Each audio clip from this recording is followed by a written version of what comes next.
All right, so I have a couple of topics that I'm going to discuss this evening. I'm going to try to keep this as brief as I can, but I have a feeling it's going to be a pretty lengthy video. All right, so the first one I wanted to tackle was the situation with Donald Trump recently and Mark Carney. All right, so a little backstory. Trump recently made some comments about Canada becoming the 51st state again, and he said, and he stopped trade negotiations with Canada and said he was going to lobby some tariffs, etc. This happened because the government of Canada had a tax called the digital service tax that was scheduled to start taking money from Canadian or from American businesses rather, and I believe the tech giants like Google and Amazon. Don't quote me, but I'm pretty sure about this time, like about a week ago or so, right? So right in the middle of trade negotiations, the Canadian federal government was trying to start collecting on a tax. Now, this tax wasn't actually done by the current Mark Carney Liberal government. It was done by his predecessor government, the Trudeau government, in 2021 or 2022, and it was scheduled to start being active to collect at this time. So it's Trump knew this ahead of time, right? But that being said, Mark Carney knew this too, and Mark Carney's government could have stopped that before it started to become active, but he didn't. And then Trump responded in the bullish sort of way that Trump does and was like, oh, yeah, well, why don't you be the 51st state of America and the trade deals are off and tariffs inbound? And rightfully so, because he's like, you're not gonna. We're in the middle of a trade negotiation. You're gonna try to go around the back door, take some money out of the American economy. And Trump's like, no, no way, and rightfully so. That being said, I did hear Mark Carney. I believe Mark Carney commented that he was having in the middle of complex negotiations with the Trump administration regarding the situation. So I do believe that it's a very real possibility that Carney allowed this tax to enact when it did, instead of delaying it, in order to get Trump and him moving the ball forward, because he knew Trump was going to react. For sure, he knew Trump was going to react. The issue that I actually have isn't with, say, if that's a negotiation tactic from Carney, well, good for him. If it's a negotiation tactic with the rhetoric from Trump, well, good for him. Because they're both trying to do what's best for their countries as far as trade negotiations. And they're both businessmen. We have to understand that Mark Carney is a global banker. So, and it's not like him and Trump wouldn't have been in this sort of same field of play all these years. So it sounds to me like two people who are doing what they're supposed to be doing. And see, a lot of people on the Canadian right, they don't want to admit when Mark Carney does good things. They don't want to admit when the liberal leader does good things, right? But anyways, the error I think was when the Trump administration afterwards, the press secretary, I don't know what her name is rather. She did a press conference afterwards and she was like, "Oh, Mark Carney caved and blah." And I was like, she's sticking that knife in afterwards, and I'm thinking like, you know, there's a really good opportunity for the Trump administration to kind of show like the boomer sort of liberals and some of the Gen X liberals in Canada, like how absurd this situation is. Because look, the digital sales tax is it's absurd. Because think of it this way. Okay, so the Canadian government, just generally speaking, this is works at the provincial level, which is the equivalent to the state level in the United States, the provincial level or the federal level or what have you. They're always looking for new ways to get new revenue streams, whether that's from the private citizen or from a corporation or whatever. They're always looking for unique ways to do that. I'll give you an example in my home province. So those little 50cc gas scooters, those little Hondas, little mopeds. Well, those things they only go about 70 kilometers an hour. Traditionally, they weren't licensed or inspected, or you didn't have to have anything to make them road legal. They were just you could just go pick one up and drive. Okay. In the last couple of years, now you have to have a variant of a motorcycle license, and it's graduated. So you got to go in and do a written test and then pay the government money, a tax, a fee. And then you got to book a road test in which you got to pay the government money. give them a fee, right? And then I would presume you've got to register your vehicle now, and a registration from my American friends. Basically, what registration is similar to the American DMV, but in America, as far as I understand it, you register a vehicle when you buy a vehicle, and it's your vehicle, right? Until you sell it. Well, in Canada, they make you pay just money every single year for registration of a car that you bought. Like you have to pay it on your car every year. It's like $100 or whatever it is per year. The point is that it's not, if you didn't sell it, why do you need to pay a registration? What? It's just pure tax grab, pure cash grab, revenue stream, right? Right. And then on top of that, with these scooters, well, I'm sure you have to insure them now. And then there's tax on insurance because that's a sales tax. So they would get GST and HST to Canadian taxes, once provincial, once federal. My point is tax, tax, tax, tax, tax, new revenue stream for the government. And they're like that with corporations too. So remember a few years ago, and this is just my general understanding, so somebody can correct me if I'm wrong. Fair? All right, great. So in Canada, we have something called Canadian content laws. And basically, what it is that our media has to be a certain percentage of Canadian companies. Follow? Great. Okay. So because of that, oh, side note, and this is important, it's my understanding, and again, don't quote me on this, that there are legacy media companies, private companies in Canada that get government subsidies, media companies that get subsidies. My understanding could be wrong. But for sure, there's definitely the government owned news, the CBC Corporation. Okay, so they have a vested interest because, well, the government has their own news agency, just like NPR or BBC. Right? Right. Okay.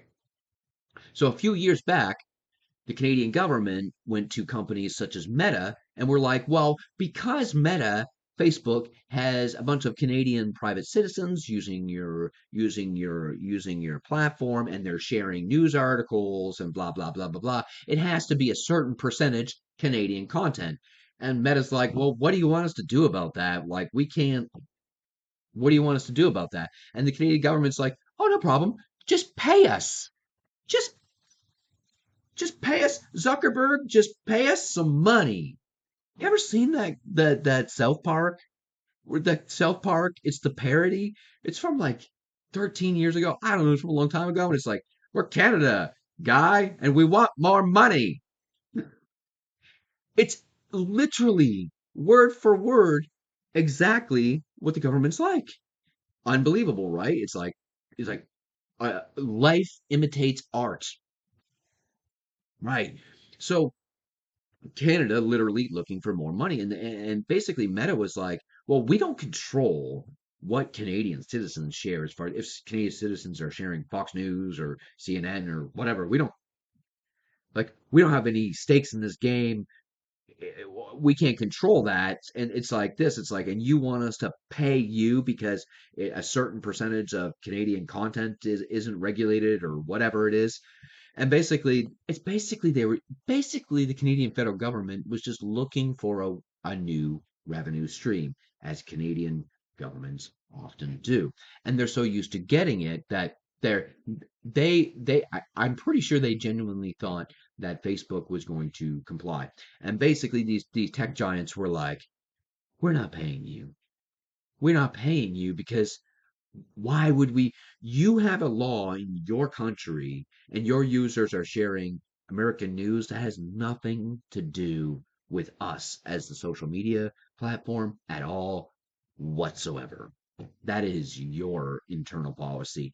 And basically, the response from the social media giants was like, well, we will just make sure that any Canadian IP addresses with Canadian accounts on Facebook, they just can't share any news articles. So to this day, on Canadian Facebook, you cannot share news articles. Doesn't matter if they're Canadian news articles or American news articles or your local radio station or like a little small radio station. Do. It's like nothing. If you share a link from a media company on Facebook, it will not post. So Canadians, average Canadians, got cannot share news media on their Facebook accounts because of this government overreach. And basically the government of Canada is used to doing this to Canadian companies and Canadian citizens. And well, Canadian companies and Canadian citizens have no other choice but to comply. But see, American social media giants were like, no way. And rightfully so. Rightfully so. Flash forward, the Trudeau government, 2021, 2022, somewhere in there, introduces this DST. And basically, what this DST is, it's my understanding, could be wrong, it basically makes companies like Google and I think Amazon, those sort of companies, it makes them just hand over money to the Canadian government. Why? Because they have Canadian citizens that they're making money on. But here's the kicker. Here's the kicker.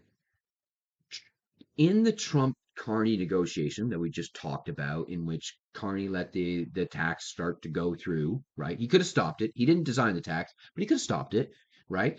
And then he commented something about complex negotiations with Trump, and then Trump 51st day comments. But the point is that now they're negotiating, and that's good, right? But see, the Trump White House press secretary digging that knife in, it's like the Trump administration missed something here because it's like they had an opportunity to kind of wake up some of the Canadian neoliberal boomers and probably Gen Xers to get them to see how absurd this situation is because it is absurd. It's absurd for the Canadian federal government to be taxing companies like Google because they have Canadian users. Because the thing is, it's like, well, that opens the conversation in Canada, which isn't happening. And the conversation is this. Well, why doesn't Canada have their own media companies, their own tech companies, such as Google or Amazon or something, their version of it, or what have? Why isn't that happening in Canada? And the answer is, well, because Canada is hostile to business due to overregulation and ridiculous taxation. So the whole government isn't socialist, but Canada is a lot more socialist than the USA, right?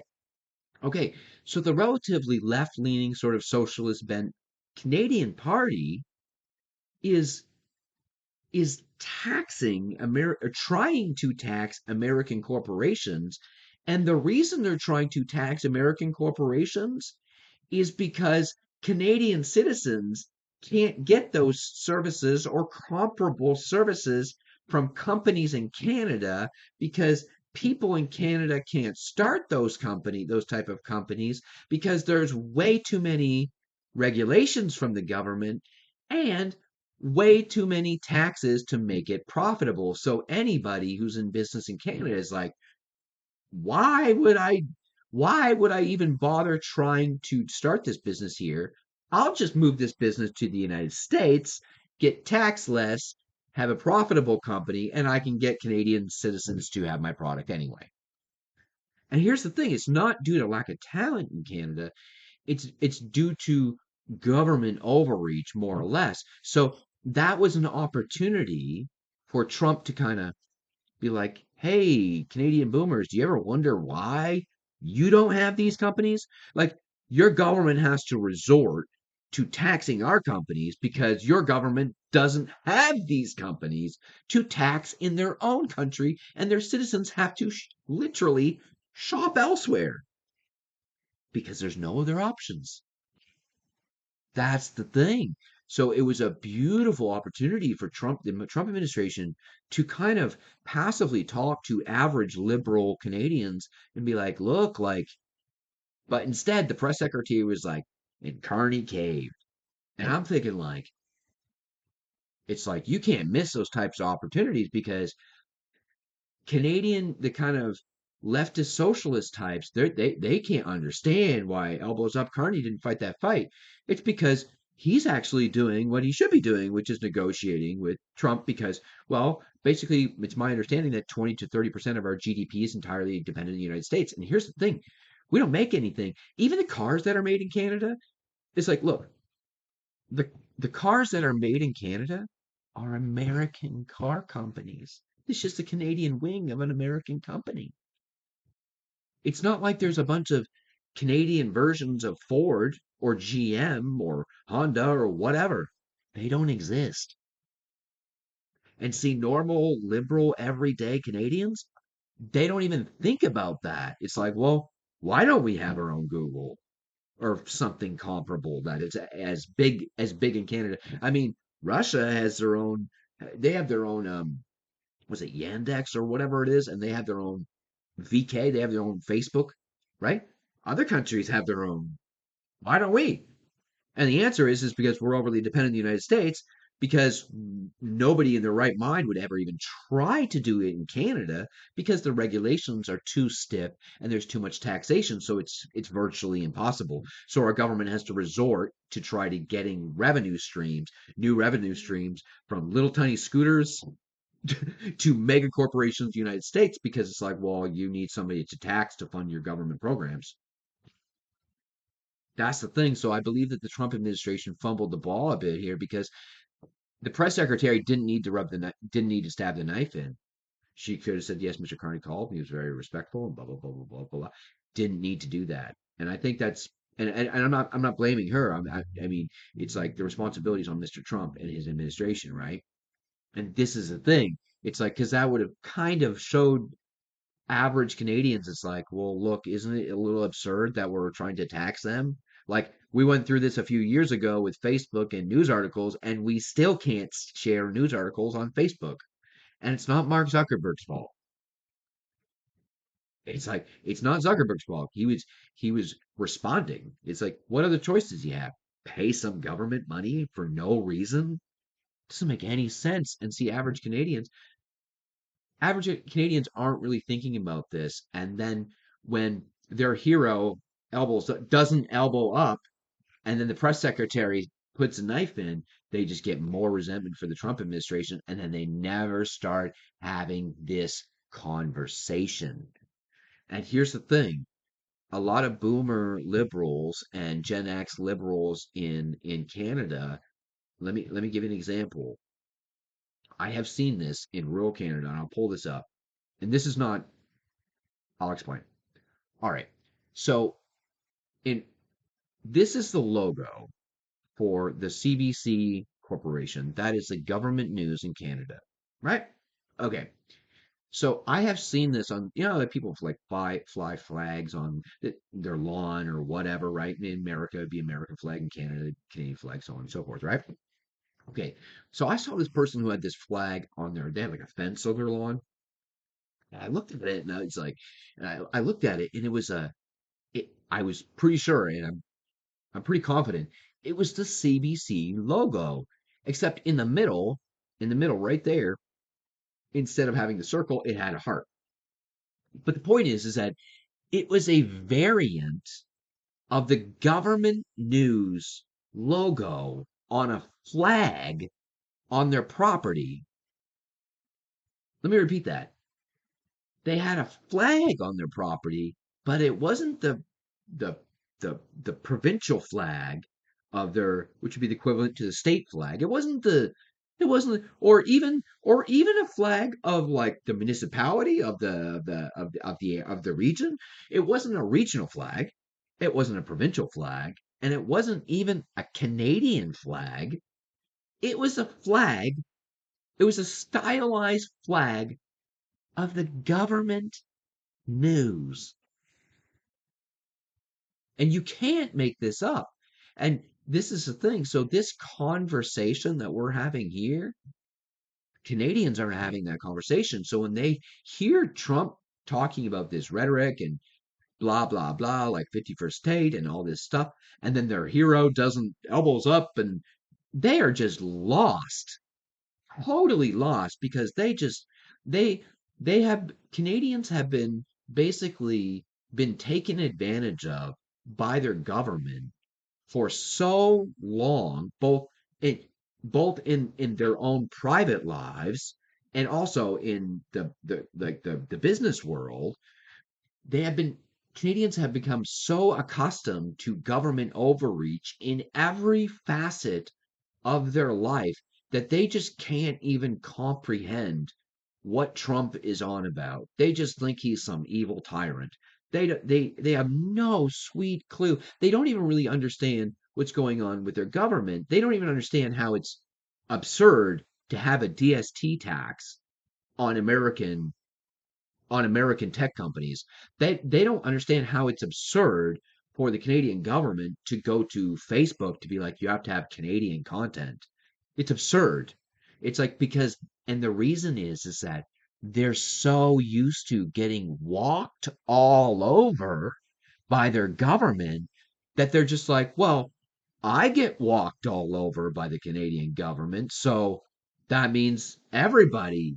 It's like we all get walked on by the Canadian government, therefore we can demand whatever we want for our government, and they're so in the Morpheus quote from The Matrix, so hopelessly dependent on the system that some of them have government news flags stylized with hearts on their lawn. Not their Canadian flag, the government news flag. And here's the thing. CBC is not much different than the legacy media in Canada, and I'm sure not much different than the legacy media in the United States. You know what I mean? It's pretty run of the mill sort of stuff, but the issue is that none of this sort of stuff is getting talked about in a meaningful way. So that's what I would say on that. I think a lot of people on the Canadian right are not giving Carney enough credit for his negotiation in that scenario. And I think a lot of people on the left are just they are so they are so detached from reality that they don't even understand that not only does Mark Carney have to work with Donald Trump, it's in their best interest if he does, right? And here's the thing. Carney has done some other really good things too. And this doesn't get talked about enough on the right too, but this there was a bill that was recently supported by the conservatives in Canada, and rightfully so, because it was a project to part of it was this. Canada has like 5 years of red tape in order to get like stuff like mineral mining up and running. Like there's a lot of red tape, like 5 years of like regulatory stuff that you have to go through in order to get approved to start a mining operation or whatever it is. And Carney cut that bureaucratic red tape down to 2 years to fast track it. Bang, which is smart. And then a bunch of his liberal base get all mad at him because they're like, well, we're all worried about the environment and there's an issue with Indigenous rights, and we'll leave that aside for right now, but the environment and blah blah blah. But it's like this, it's like, okay, it's my understanding, and again, I could be wrong, and somebody can correct me if I'm wrong. Canadian companies who make EV batteries now, they need cobalt. Okay? We have cobalt, but here's the thing. Do you know where Canadian companies get it now? Where a lot of other people get it too. They get it from the Congo. And you know what? You know how people are mining mining in the Congo for cobalt? Is it cobalt or is it lithium? I think it's cobalt, but it's one of the two. It's a mineral, cobalt or lithium for EV batteries. Doesn't matter. Canada has both. The Congo does mining. One moment. Perfect. Okay, we're back. All right, so I just looked this up real quickly. This is an article from NPR, actually, how modern day slavery in the Congo powers the rechargeable battery economy. And he's talking about the mining of cobalt. So, a lot of the cobalt that's used in EV batteries, I'm pretty sure in Canada, don't quote me, but probably in the US too, but again, right? So, these companies they need cobalt and they're getting it from the Congo. And in the Congo, do you know how they're mining it? With their hands, which is incredibly dangerous. And it's like women and children, and it's being referred to as modern day slavery. Why is why are Canadian companies doing business with obviously the less than reputable Congo government? Why are we doing this? Because we have cobalt. And see, Mark Carney is fast tracking some mineral operations, and that's good because that will get the Canadian EV market away from cobalt. And also, it would start up a new business for Canada. And I'm sure that the American EV market would probably want some cobalt from Canada too. So there's a business opportunity for the United States, and there's a business opportunity for Canada. And also, there's a human rights issue here as well. And see, the modern left are trying to give Mark Carney, their leader, a hard time in Canada because he's fast tracking mineral operations. And it's like, well, in order to get your EV batteries now, you're basically being part of modern day slavery in the Congo of women and children with cobalt mining. But see, uh, uh, modern liberals, they just they are disconnected from this altogether. They have no sweet idea. So they're stamping their feet at their own leader and they're saying, well, Mr. Carney, it's like, well, why are you fast tracking mineral operations? What about the blah blah blah? And he's like, can't win. And you can't even talk to them because they're la la la la. They're not even listening. And that's the thing. And there's a whole other issue with because there's some indigenous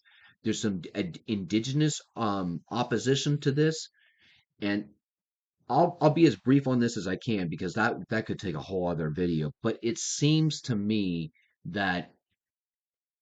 it seems to me that the indigenous opposition to the mineral mining really doesn't have anything to do with the land. It has to do with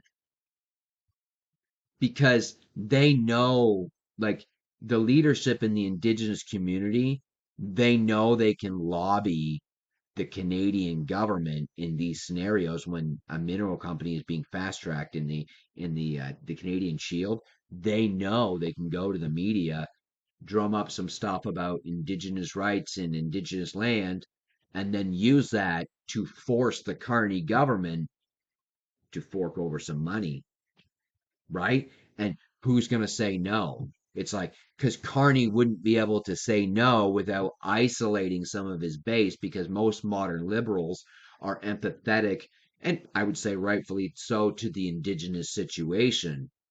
But there's not a lot of talk about, there's a lot of issues over in that in that community as well, because it's like, okay, well, if your leaders are lobbying, and I'll be as brief as I can on this, if your leaders are lobbying for money from the federal government of Canada in order to get a mineral operation up and running in the Canadian Shield, okay, okay, let's let's leave that, be that as it may. Okay, you have your bargaining chip, you're using it. Okay, fine.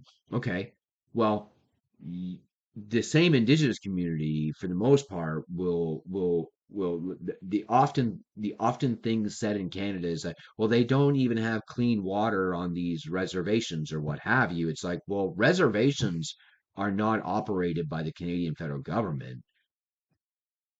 Reservations are run by the indigenous community's leadership. So you can't be like, well, right? It's like, okay, well, where's the money? Where's the money going? That's what I would say to the indigenous community. I would say, you if your people are lobbying, and I would say you're doing what you can to get your piece of the pie. I'm not here to bemoan that. It's okay, fine. Okay.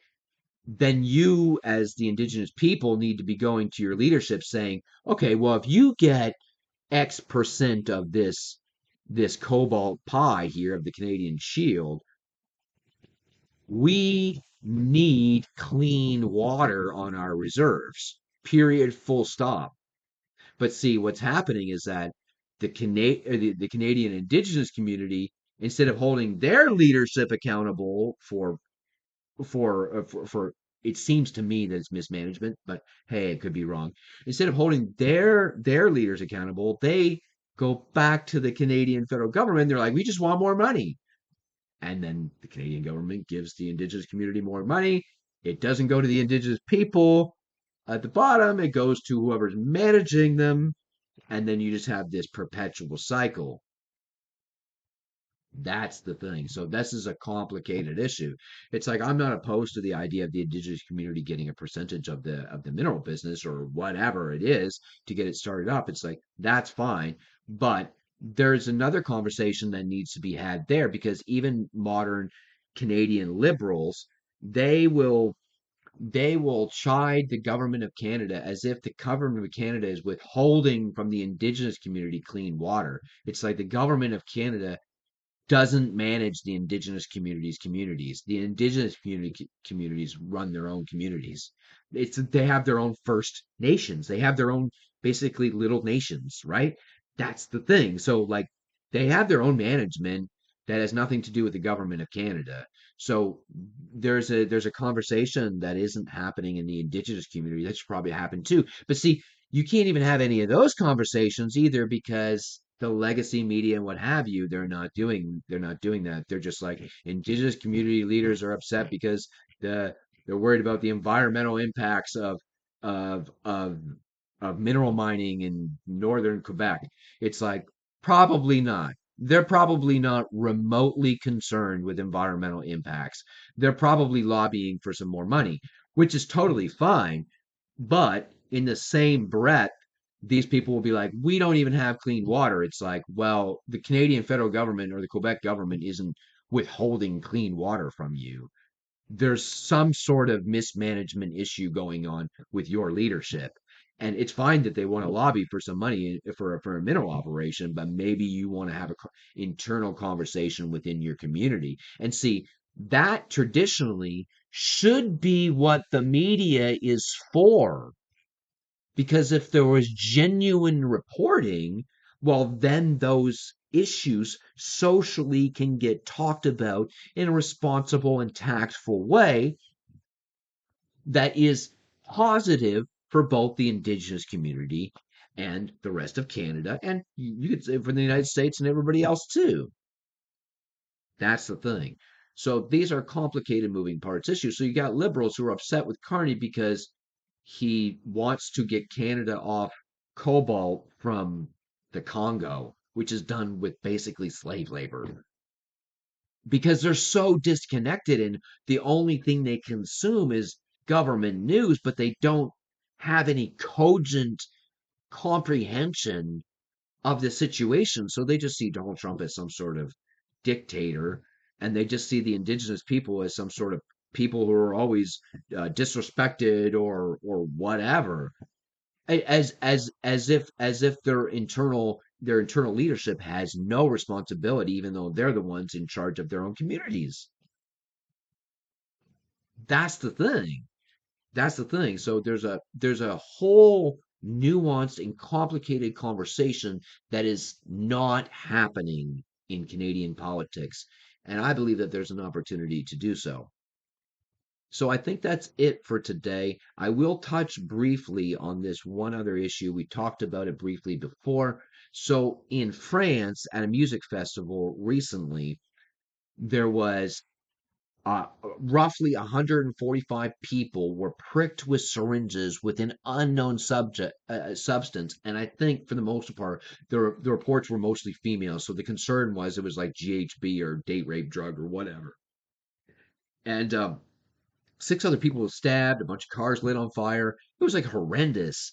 It's like, and this is a G7 nation, and I'm thinking like I thought about it afterwards because I saw it on X and it's like it's not really getting any traction. You don't see anything about it. Like I saw it at X, but that's really about all I heard about it was it's a public music festival. So this would be akin to my Canadian friends. This would be like Montreal. This would be like in the middle of Montreal in broad daylight at some I don't know, say like a World Juniors hockey tournament, and then like 145 people get stabbed with random needles with a random substance which we don't even know what's in it yet. It's like I mean, I would say too, from what I understand, okay, so the first thing I want to comment on is that the Macron government, as in Macron himself, I would say him personally, the leader of France,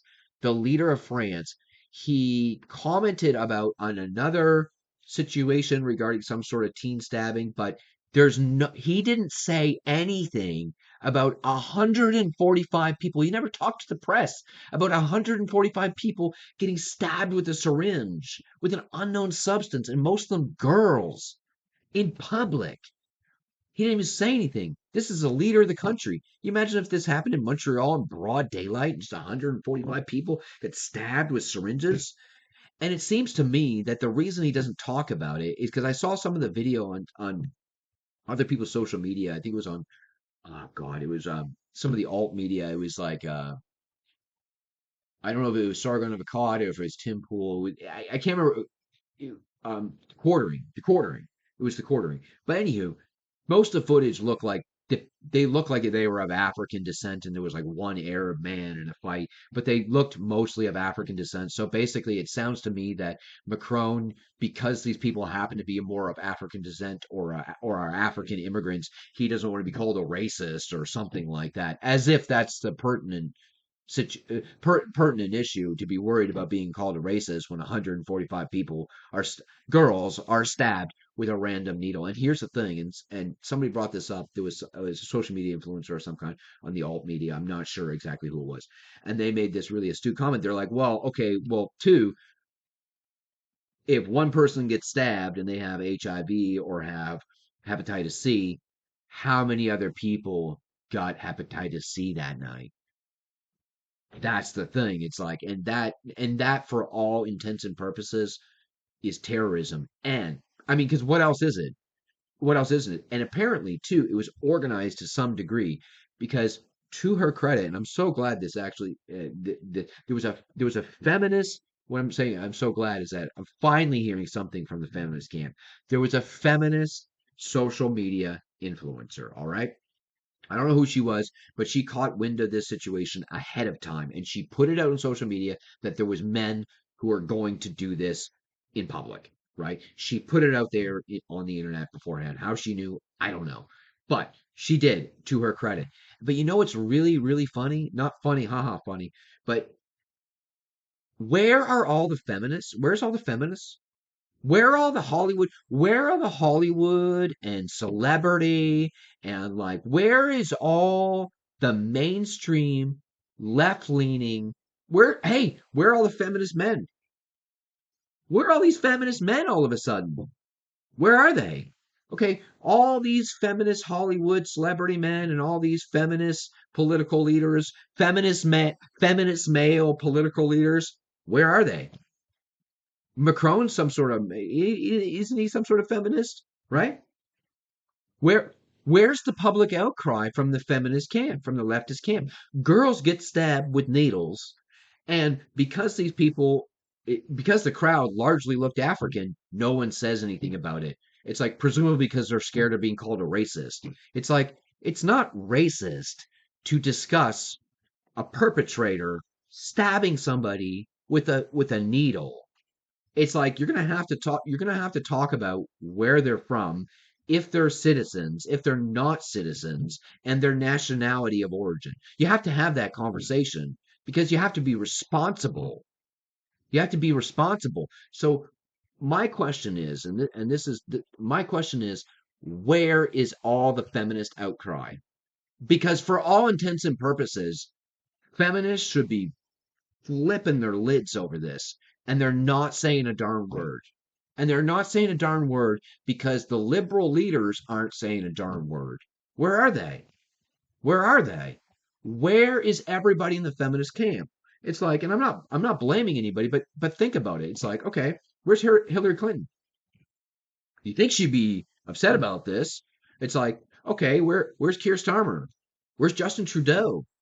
Where's every single celebrity feminist ever? Crickets. Nothing. And the leader of their own country, nothing. Now imagine being those girls. Imagine being them. Imagine how you'd feel. Imagine how you feel. They're probably trying to get out of France. That's the thing. And and that's happening a lot in Canada too. Not stabbings. What I'm saying is that there's lots of Canadians who are getting out of Dodge because they just had enough. So, anyways, I don't think I have anything else productive to add to the conversation this evening. And I think this episode has been long enough, but a little food for thought. Peace.